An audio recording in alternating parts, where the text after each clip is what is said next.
میں ایک واقعہ آپ کو سناتا ہوں جو خود میرے ساتھ پیش آیا. میرے پاس کئی سال پہلے کی بات ہے، جرمنی سے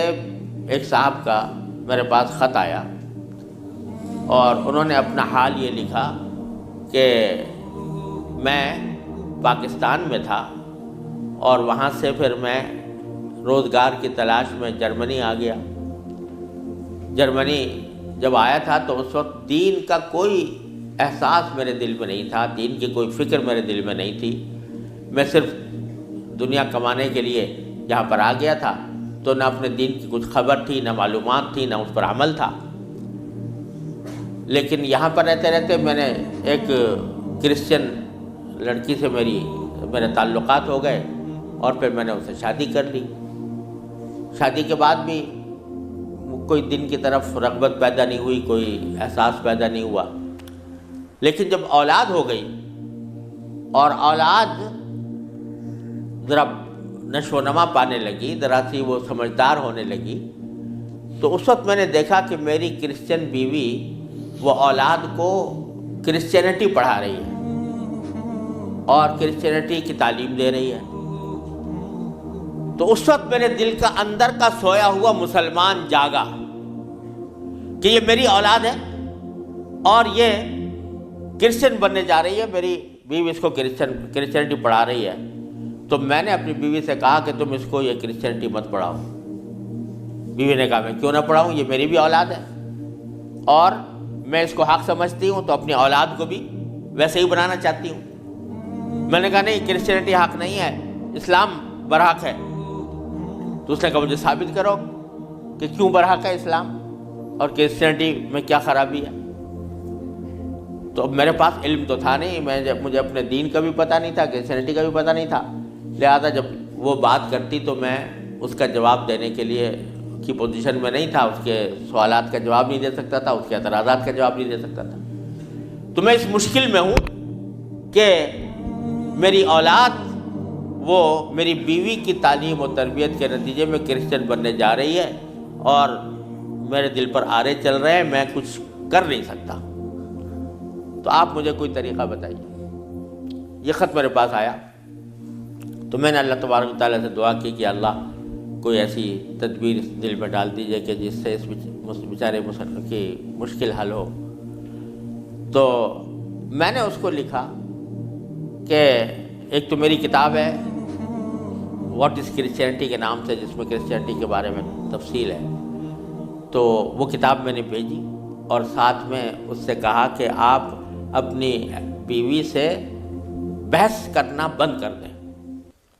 کیونکہ بحث کرنے سے کچھ فائدہ نہیں ہوگا. آپ کو خود معلومات نہیں ہے اور بحث کرنے سے ویسے بھی فائدہ نہیں ہوتا. جب بحث مباحثہ شروع ہوتا ہے تو ہر ایک آدمی چاہتا ہے دوسرے کو زیر کر دے، اس سے کوئی خاص فائدہ نہیں ہوتا.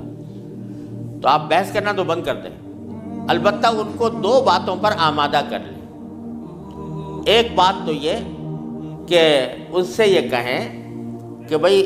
خدا کو تم بھی مانتی ہو اور میں بھی مانتا ہوں، اور یہ بھی مانتی ہو کہ خدا سے دعا کی جاتی ہے.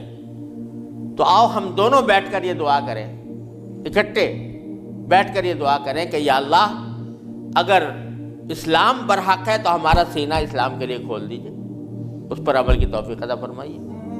اور اگر کرسچینٹی برحق ہے تو پھر کرسچینٹی کے اوپر ہمارا دل کو مطمئن کر دیجئے. دونوں مل کے یہ دعا کیا کریں. ایک تو اس بات پر اس کو آمادہ کریں، دوسرے اس بات پر آمادہ کریں میں کتاب بھیج رہا ہوں کہ وہ کتاب کا مطالعہ کر لیں. میں نے یہ لکھ تو دیا، اللہ تعالیٰ سے دعا بھی کی کہ اللہ میں نے لکھ تو دیا ہے، اس کو مؤثر و مفید بنا دیجئے. کچھ عرصے کے بعد اس ساتھی کا خط آیا.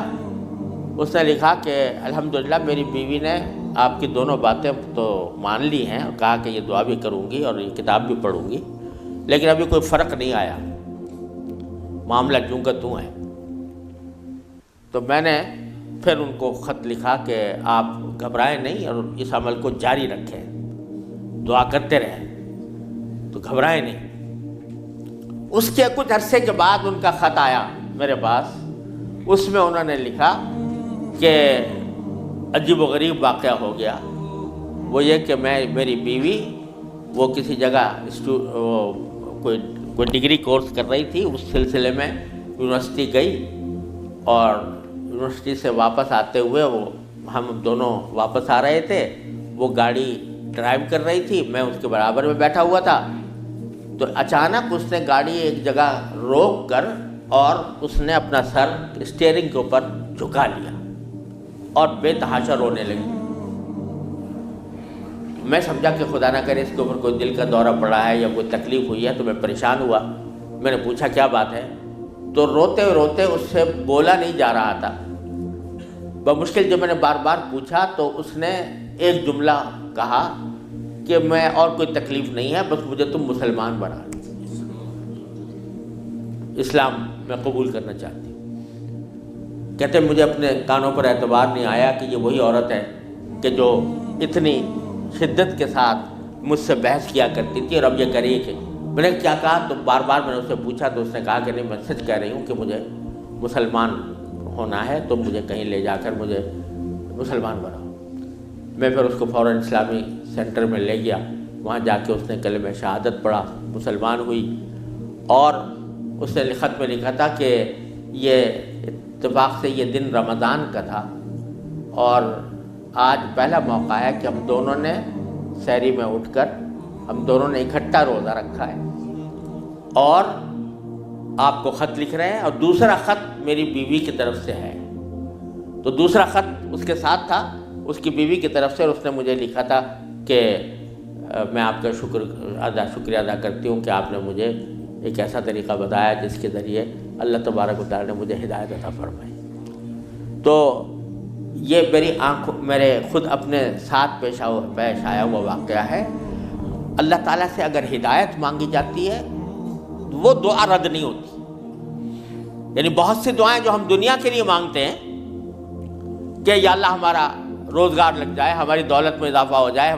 اس میں ضروری نہیں کہ اللہ تبارک و تعالیٰ وہی چیز دے دیں جو آپ نے مانگی ہے، اس لیے کہ بعض اوقات اللہ تعالیٰ کے علم میں ہوتا ہے کہ یہ چیز اس کو دیں گے تو اس کے لیے نقصان دہ ہوگی، کوئی اور چیز دے دیتے ہیں، اس سے اچھی چیز دے دیتے ہیں۔ بعض مرتبہ آدمی مانگتا ہے کہ مجھے میری دولت میں اضافہ ہو جائے، لیکن اللہ تعالیٰ جانتے ہیں کہ اس کی دولت میں اضافہ ہوگا تو پتہ نہیں یہ کس وادی میں جا کے گرے گا، لہذا وہ نہیں دیتے اس کو، لیکن دعا کا ثواب اس کو دے دیتے ہیں۔ اسی طریقے سے بعض اوقات دنیا کے بارے میں اگر یہ ہو کہ بھئی اللہ میاں مجھے محسن فرض کرو کہ بیمار ہے تو شفا مل جائے، تو بیماری کے اندر بعض اوقات اللہ تعالیٰ جانتے ہیں کہ اس کا بیمار رہنا ہی اس کے حق میں زیادہ فائدہ مند ہے، تو وہ بعینی ہی وہ چیز نہیں دیتے، لیکن اس سے اچھی چیز عطا فرما دیتے ہیں۔ یہ اللہ تبارک و تعالیٰ کی سنت ہے دنیاوی چیزوں کے بارے میں۔ لیکن اگر کوئی ہدایت مانگے سچے دل سے، یا اللہ مجھے ہدایت دے دے، یا اللہ مجھے سیدھے راستے پر چلنے کی توفیق دے دے، یا اللہ میری اولاد کو سیدھے راستے پر چلنے کی توفیق دے دے، تو یہ دعا رد نہیں ہوتی، اور یہ دعا ضرور قبول ہوتی ہے بشرطے کہ مانگنے والا ہو، سچے دل سے مانگے، خشوع کے ساتھ مانگے، اللہ تعالیٰ سے مانگنے کے انداز میں مانگے، تو اللہ تبارک و تعالیٰ وہ دعا رد نہیں فرماتے۔ بلکہ میرے شیخ حضرت عارفی رحمۃ اللہ علیہ فرمایا کرتے تھے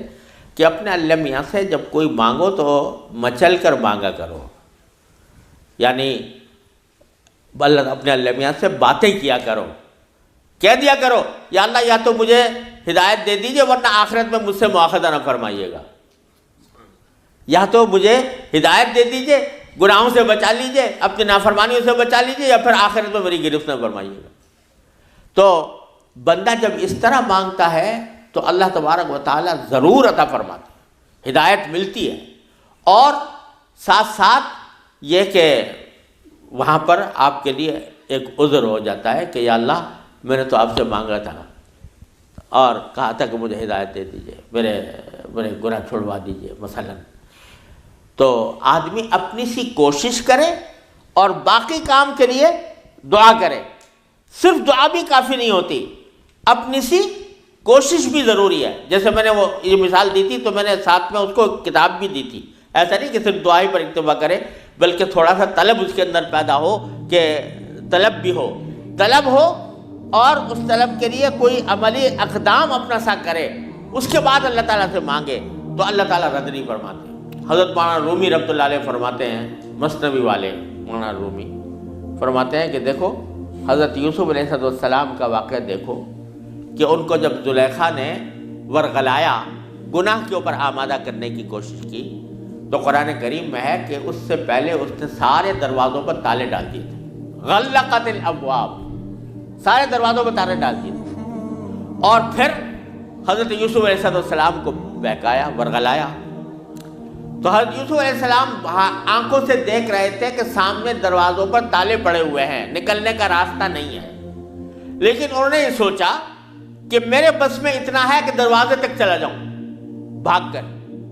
تو بھاگ گئے، دروازے تک پہنچ گئے،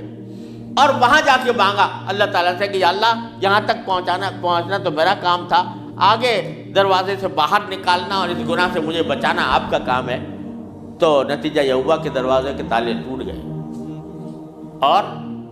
داخل۔ تو مولانا رومی فرماتے ہیں کہ گرچہ رکھنا نیست عالم را پدید، خیرہ یوسف وار می باید دوید، اگرچہ تمہیں اس دنیا کے اندر تمہیں کوئی راستہ نظر نہیں آ رہا، گناہوں سے بچنے کا، اللہ تبارک و تعالیٰ کی نافرمانی سے بچنے کا ماحول ایسا ہے، اس سے نکلنے کا راستہ نظر نہیں آیا، لیکن خیرہ یوسف وار می باید دوید، جس طرح یوسف علیہ السلام دروازے اپنے حد تک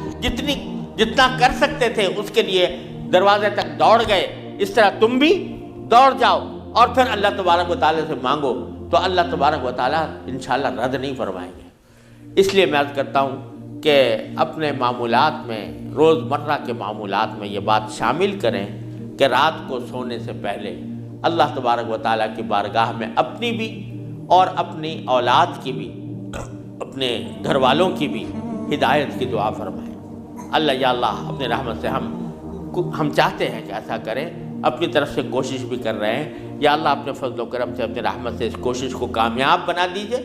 اور ہمارے دلوں کو پھیر دیجئے۔ قرآن کریم حضور اقدس صلی اللہ علیہ وسلم دعا تلقین فرمائی، یا مصرف القلوب صرف قلوبنا علی طاعتک، اے وہ ذات جو دلوں کو پھیرنے والی ہے، اے اللہ ہمارے دلوں کو اپنی طاعت کی طرف پھیر دیجئے، اپنی اطاعت کی طرف پھیر دیجئے۔ یہ دعا سرکار دو عالم صلی اللہ علیہ وسلم تلقین فرمائی۔ تو یہ دعا ہر روز بندہ مانگے اللہ تبارک و تعالیٰ سے، انشاءاللہ رد نہیں ہوگی، انشاءاللہ ضرور کامیابی ہوگی۔ اپنی طرف سے کوشش جاری رہے اور ساتھ ساتھ اللہ تعالیٰ سے مانگتے رہیں، انشاءاللہ یہ کوشش کبھی رائے گاہ نہیں جائے گی، اللہ تبارک و تعالیٰ اس کو ضرور قبول فرمائیں گے۔